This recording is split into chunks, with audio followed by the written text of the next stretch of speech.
Ito na po ang ating Sports Hello. 5. Umaasa si Terra Firma Jeep Head Coach Jonedel Cardel, tama ba to? O John Del lang, na panatilihin daw po ng management ang core ng koponan sa mga susunod na taon. Tingin ni Cardel, ilang piyesa na lamang daw po ang kailangan ng Jeep para tuluyan pong umarangkada at maging contender sa PBA. Kaya naman nakatuon daw po ang kanilang pansin ngayon sa paparating na PBA draft para makapag-scout ng talent. Binasag ng Jeep ang 8 taong playoff drought nang makuhang 8 seed sa Philippine Cup. Katunayan, nakaisang panalo ho na lamang sila sa top seed na San Miguel Beermen bago tuluyan pong malaglag sa do or die game. Sa akin naman dito, ngayon ang kanilang lineup ay okay na. Malakas na po talaga, kailangan ho ng guidance at experience. Pero malakas ang tropa ng Terra Firma Jeep. Huwag niyong ite-trade si Holt. Di Kahit po tayo na, sure dyan. Kahit anong mangyari. di ba? Baka na naman i-trade ninyo. Baka kayo pumayag. Oo. Sige. May nag-text. Sino? Yung mga taga-Terra Firma. Pwede ka daw coach? Oo. Ano na lang ako, advisor. Advisor, pwede. Malakas ang Terra Firma Oo Jeep. nga, Sa yun totoo din lang. ang sabi nila. Opo. Ayan. O, Malakas ito. po ang kanilang lineup ngayon. O, eto mga kapatid. Experience lang po ang kailangan. Experience. Oo, kasi tinalo nila ang San Miguel. Yun na nga eh. Oo, yung second game, nung second Tama. half, Diba, di ba, parang sila next season. nanlamya sa dulo. Oo. Baka medyo napagod na ano. Nung nalamangan na ho ng mga nag-double digit, parang nanlamya sila.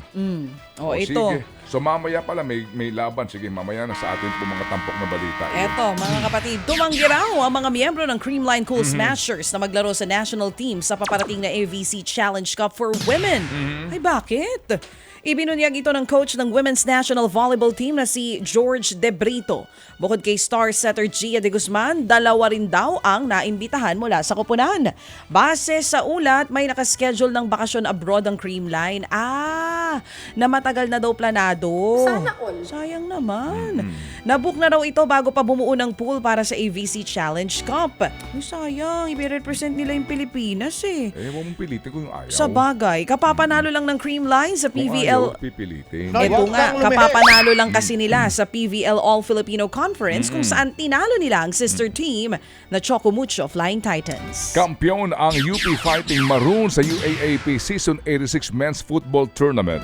Ito nga po kasunod naman ng panalo nila kontra sa FEU Tamaraw sa Rizal Memorial Stadium 1-0.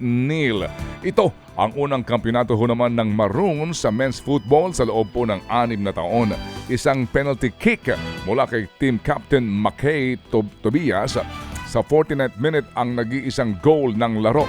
Umakod din po ang Maroons ng individual awards matapos pong makuha ni Francis Tacurdo ng MVP, habang mga miyembro din po naman ng koponan ang nagwagi ng Rookie of the Year, Golden Boot Award, Best Striker at Best Midfielder. Mabuti ho naman na pinakikinabangan po natin tong Rizal Memorial Stadium at hindi ibinenta sa mga mall developer. Itinalaga ng Philippine Football Federation si Joseph Fer bilang bago nitong technical director. Isang UEFA coach o UFA coach si Ferre at inaasahang magdadala ng sangkatutak na experience at kaalaman sa kanyang bagong posisyon. Mayroon siyang master's degree sa football coaching mula sa Coaches Formation Center sa Madrid, Spain. Dati na rin siyang naging coach ng men's national team noong taong 2022. Bukod sa Pilipinas at Espanya, nag-coach na rin sa iba't ibang level sa ibang mga bansa si Ferre.